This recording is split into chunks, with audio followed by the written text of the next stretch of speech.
Ever since you've come into my life, it's been really incredible. You're one of those rare people that I really enjoy your company. And I have to admit that with most people, I can spend maybe an hour, 2 hours, maximum 3 hours with maybe a day. But with you, I'm always getting these pearls of wisdom. I'm always getting healing. I'm always getting laughter and fun. And it's very authentic with you. I can be myself, and it's such a good feeling. And I have this question that maybe others that are viewing this might have. What led you to become who you are today, a breathwork practitioner that is transforming lives, literally? Thank you for that question, Ali.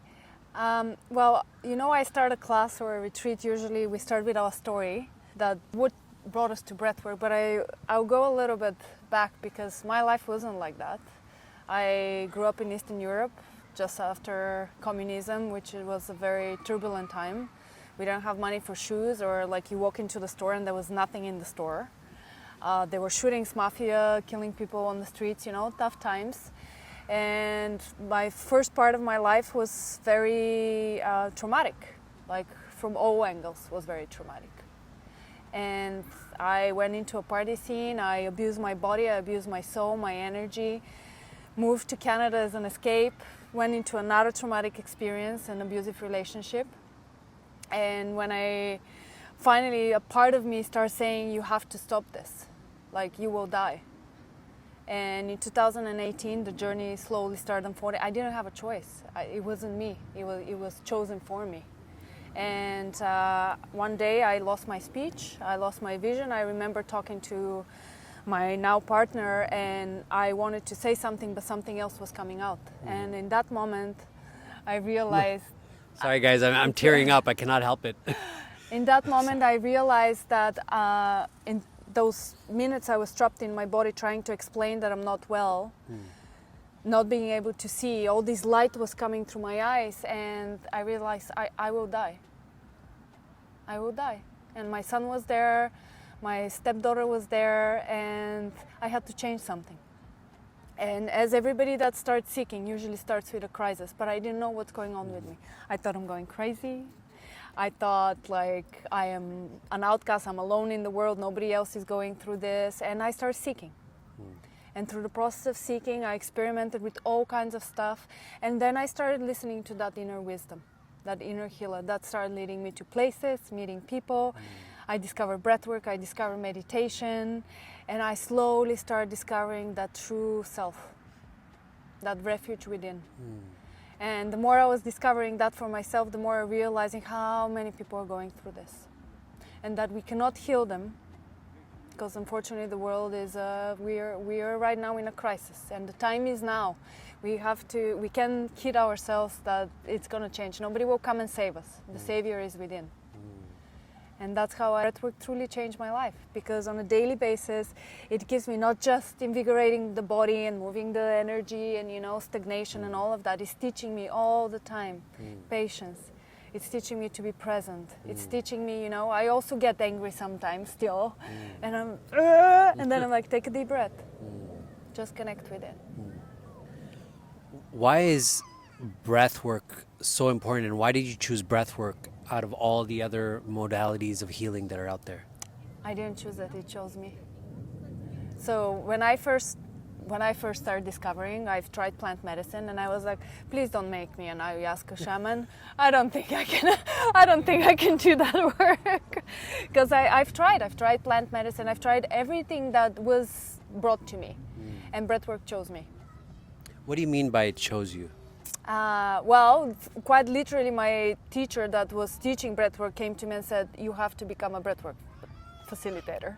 Like in person? In person. Okay, wow. And I was also drawn to the other practice, which is holotropic breathwork, which you haven't experienced, but it's a very deep psychological experience, because you go very deep into the psyche and you move all of that subconscious material that otherwise stays there.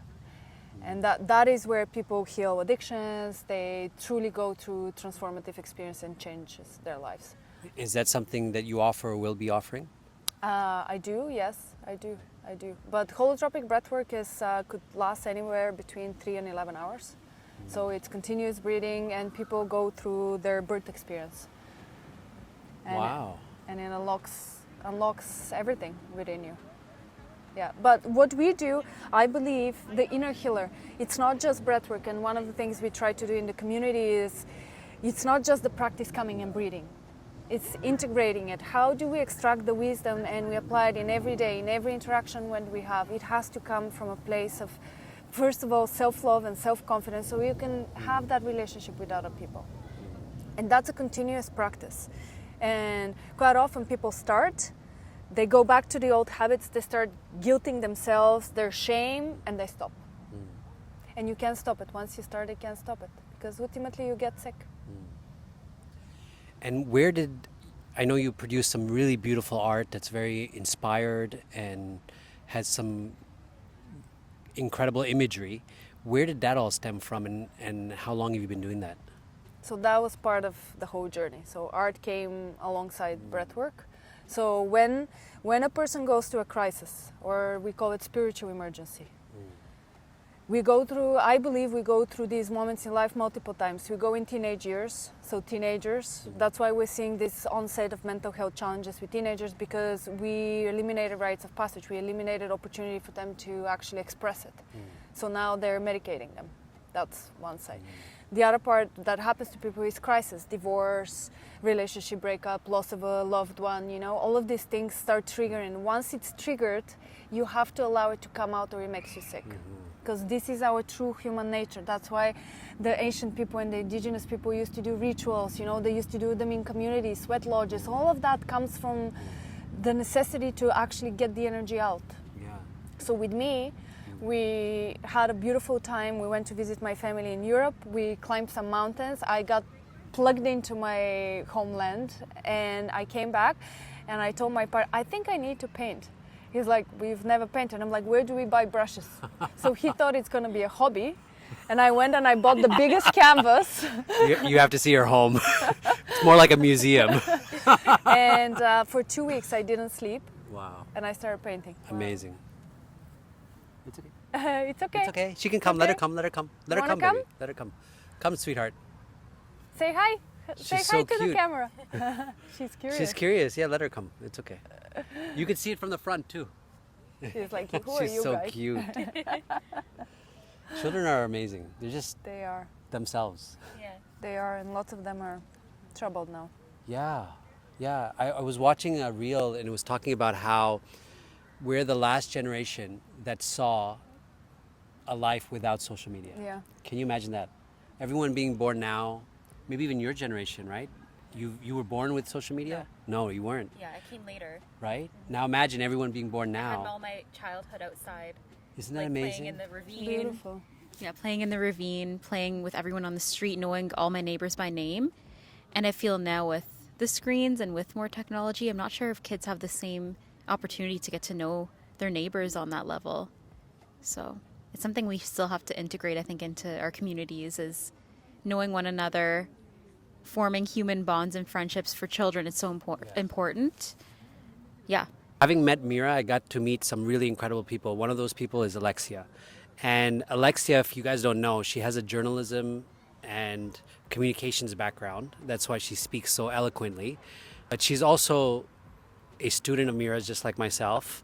And I want to ask you, what draws you to Mira, and what is it that keeps you coming back for more?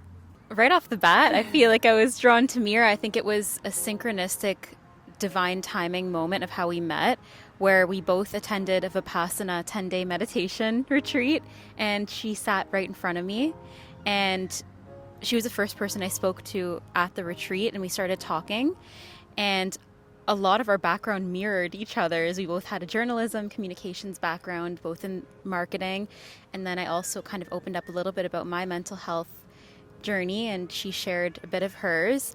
And through that experience, it was amazing that 10 days without talking to each other, we were both going through our own internal journey and challenges, but also beautiful moments. And on the last day, she tried to leave her number on the the table and the desk that I was sitting at, but I missed it.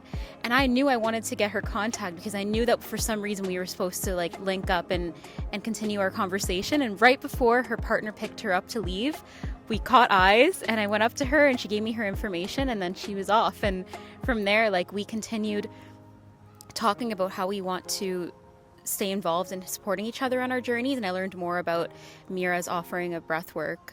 And through just my first class, I knew that this is an offering people need right now. I resonated so deeply. And with where I'm at in my own journey, I want to be of service to others who are struggling with a mental, emotional, spiritual challenges themselves. And no better way than to learn from Mira, because she is guiding me in so many ways, and she's an incredible human and teacher. And I do feel drawn to being part of this community and what we're doing for people right now, and hoping to expand and meet more. So I'm very grateful, and it's been beautiful so far. Yeah, continuing on. Thanks for asking that. Thank you for sharing. I heard the story before, but hearing it once again refreshed it for me, and it was so touching.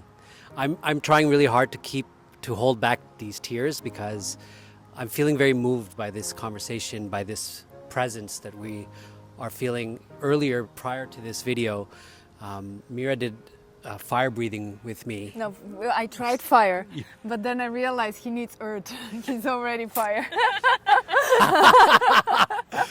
Shows you how little I know about breathwork. But I'm in the presence of the master, and I'm really grateful because she grounded me. She really grounded me, and I have to say that I felt in that moment that my energy transformed, who I was being transformed, and I instantly, it felt like I became grounded, and I was able to speak more eloquently from the heart. And I feel like that's one of the key benefits of breathwork. And one of the things that I wanted to share with you guys is that how Mira and I met. I love our meeting stories. Oh my God. We're at it was a tech conference. Collision. I didn't want to say the name. Oh. We're plugging in Collision. So we're at a tech conference, and she has a booth right behind the booth that my brother had. And the moment we started to speak, we connected right away. And I felt instantly that she's a kindred spirit, that she has that spiritual side to her that I can resonate with deeply. And then she has the real estate background, and we just connected. It was like, it felt like we were kindred souls from a previous lifetime. It was just a beautiful, natural connection. And then since then, we kept meeting up, and then she invited me to her retreat, which, if you haven't seen the interview, it was very, very transformative. Beautiful, magical experience. So I'm really, really grateful for the friendship, for the learning, for the energy, for the community that she's created, that you've created. I just want to say thank you from the bottom of my heart. Thank you, Adam. Really appreciate who you are, who you're being for us and for humanity. Thank you. Thank you.